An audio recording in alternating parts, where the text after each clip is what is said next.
Je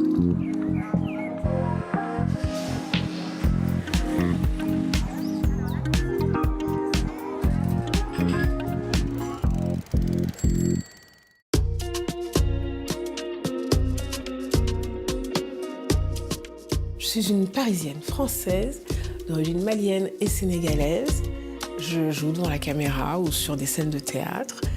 Je réalise aussi des films, maintenant. J'ai envie de raconter des histoires de femmes, j'ai envie de raconter des histoires de héros ordinaires, j'ai envie de raconter les failles de l'âme humaine. Je suis passionnée par le cinéma, bien sûr, et j'en parlerai plus tard.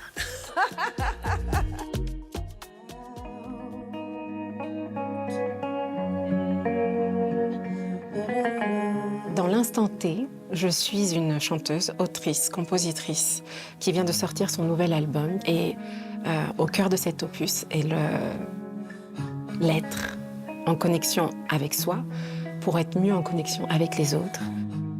Et je le raconte en chanson. Where silence sings whispers of existence on invisible wings. In the poems where dreams take flight, the air I can Cette semaine, au programme de la musique et de la spiritualité avec la chanteuse Awali. Du bonheur aussi dans les rues de Paris avec Femi the Scorpion qui fait danser les badauds. Mais tout de suite, on va retrouver une figure incontournable du cinéma français et de la lutte pour plus de diversité à l'écran. Aïssa Maïga est notre invitée.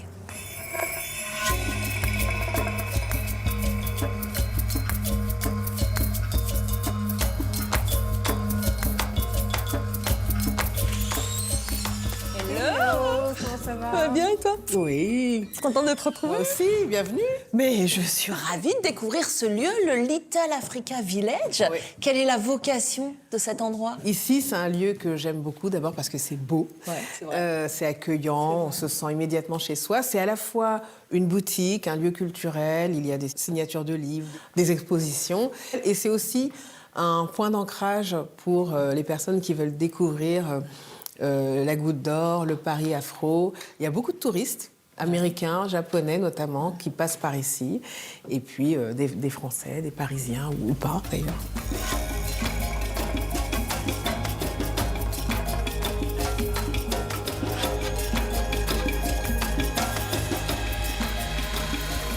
Aïssa, tu es tout en haut de l'affiche du film Promis le ciel qui vient d'être diffusé à Cannes. Qu'est-ce qui t'a séduit le plus dans le personnage de Marie? Marie, c'est une pasteure malienne qui vit en Tunisie.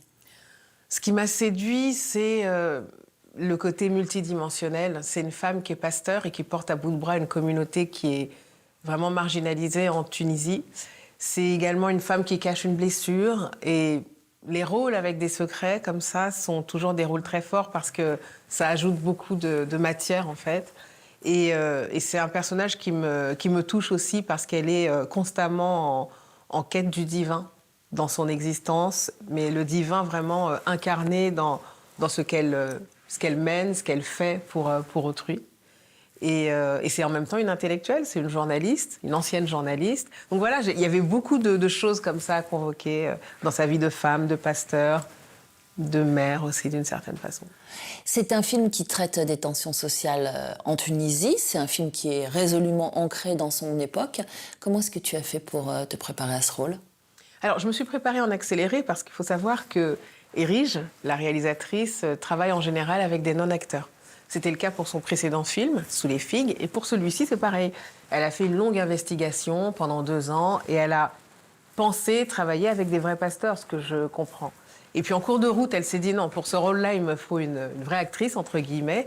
Et donc, je sais pas, j'ai dû avoir 1 mois pour apprendre les sermons, me familiariser avec cette religion évangélique que je ne connaissais pas, vraiment qui est loin de moi. Me familiariser aussi avec ce que c'est que de vivre comme ça en Tunisie dans un contexte social et politique qui est très difficile pour les migrants. Tu es une militante de la première heure, Aïssa. Ça fait des années, par exemple, que tu te bats pour plus de diversité sur nos écrans. Tu as recueilli des témoignages pour un livre qui s'appelle « Noir n'est pas mon métier ». Et cet essai, il a donné lieu à un documentaire, « Regard noir ». Bref, des années que tu te bats, est-ce que les choses ont évolué?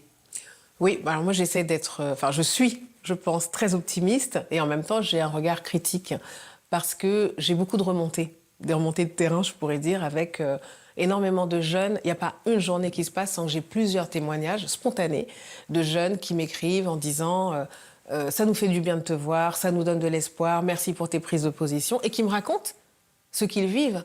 Et en fait, quand je regarde leur expérience et que je me souviens de la mienne, il y a beaucoup de choses similaires. Donc C'est-à-dire qu'on leur propose des rôles qui sont caricaturaux. Voilà, c'est ça, des rôles trop rares et souvent caricaturaux. Donc ce manque d'opportunités, je pense qu'il est très difficile à supporter. À l'échelle des vies, c'est très lourd en fait, c'est cette lenteur.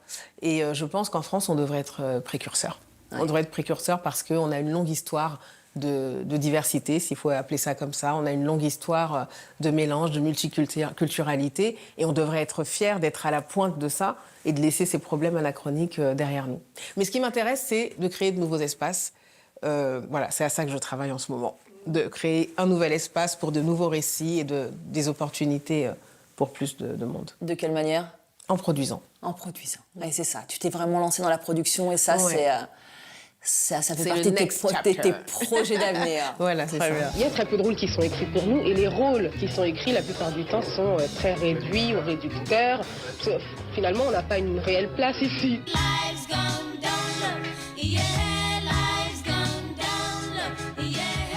Ton sens de l'engagement artistique et politique, tu le tiens notamment de ton père, Mohamed Maïga, qui était un journaliste malien engagé. Il a été empoisonné.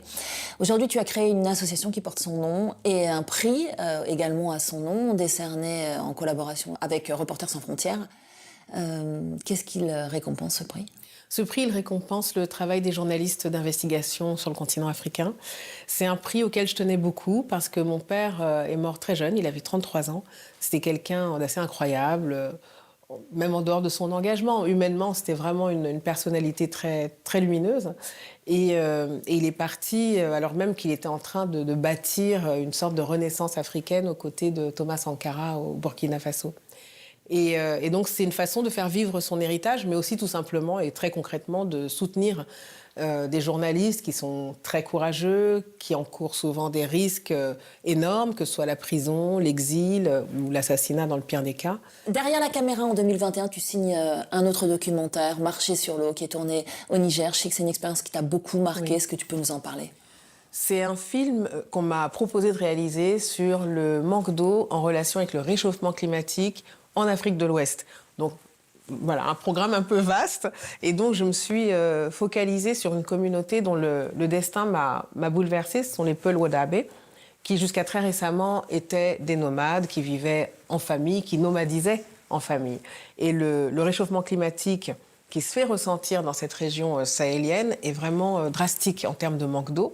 Et donc, ces pasteurs qui se déplaçaient avec leurs troupeaux, aujourd'hui, sont acculés à la sédentarisation. Et en fait, ça donne lieu à vraiment une cassure de la structure familiale, puisque les pères partent tout seuls maintenant, de plus en plus loin avec le bétail. Les mères partent toutes seules dans les capitales des pays voisins pour faire du petit commerce, se débrouiller. Et pendant ce temps-là, ce sont les jeunes filles en général qui deviennent les parents, qui deviennent les gardiennes du foyer, avec tout ce que ça peut représenter de difficultés lorsqu'on n'a pas accès à de l'eau potable.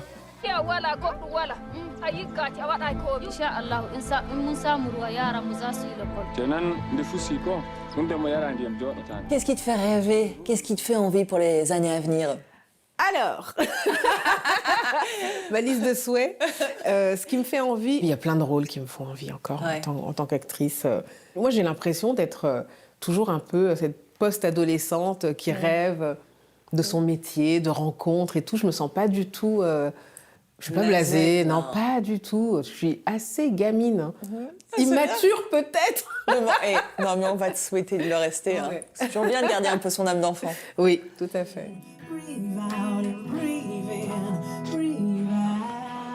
On va retrouver à présent une sœur de cœur d'Aïssa Maïga, Awali, qui vient de sortir un nouvel album, Essence and Elements. C'est une artiste franco-sénégalaise qui balance sa poésie et sa spiritualité entre soul et folk et qui nous ouvre les portes de son studio d'enregistrement.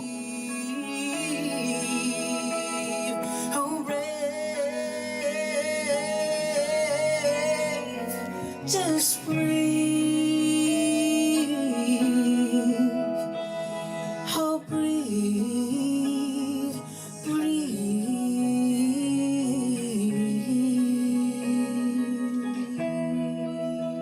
Bravo, c'est magnifique. Awa, la spiritualité, je le sais, elle est très présente dans tout ce que tu fais. Comment est-ce que tu as construit ce nouvel album? Valérie, la spiritualité fait partie de ma vie, en fait, déjà. Et elle m'a aidée, en effet, ou en tous les cas, j'ai voulu qu'elle soit présente dans cet opus. Les éléments, l'eau, la terre, le feu, l'air, et même l'éther, d'une certaine manière, m'ont servi de guide.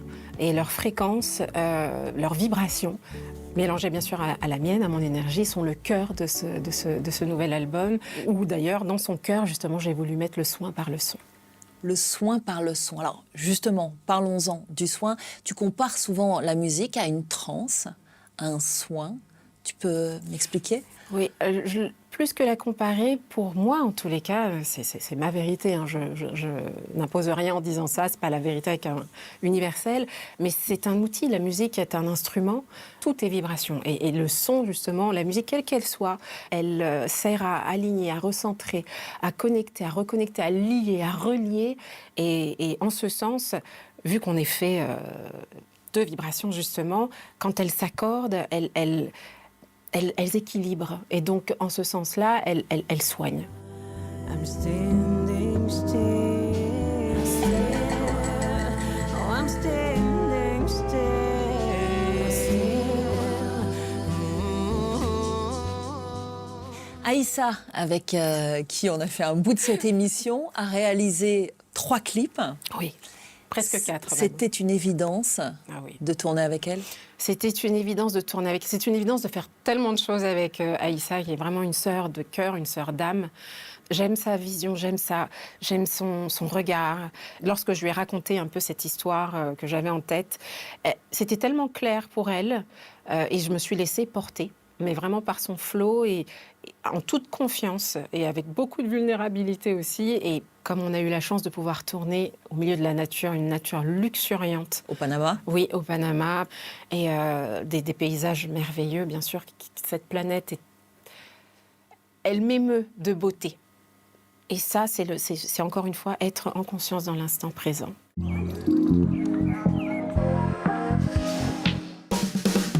Dans notre coup de cœur, je vous emmène à la rencontre d'un transporteur de bonheur. Avec sa planche électrique, sa valise, sa bonne humeur contagieuse, Femi the Scorpion invite les badauds à se déhancher dans les rues de Paris.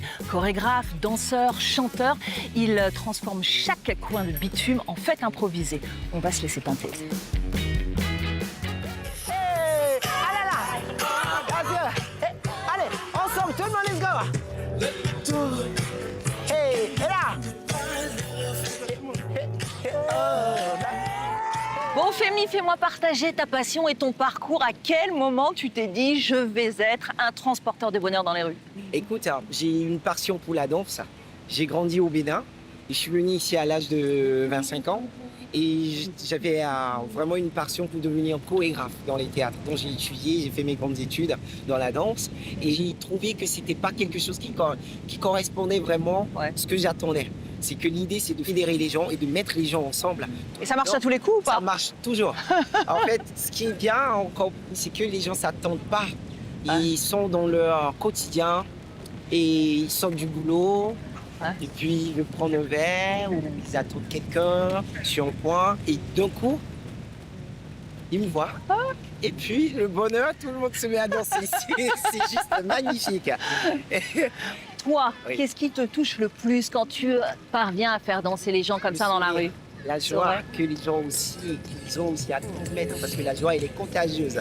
Et là, tu vois vraiment que les gens, ils sont prêts et ils ont envie de partager ce moment précieux. Et donc, je trouve qu'en fait, je ne fais pas que le travail tout seul.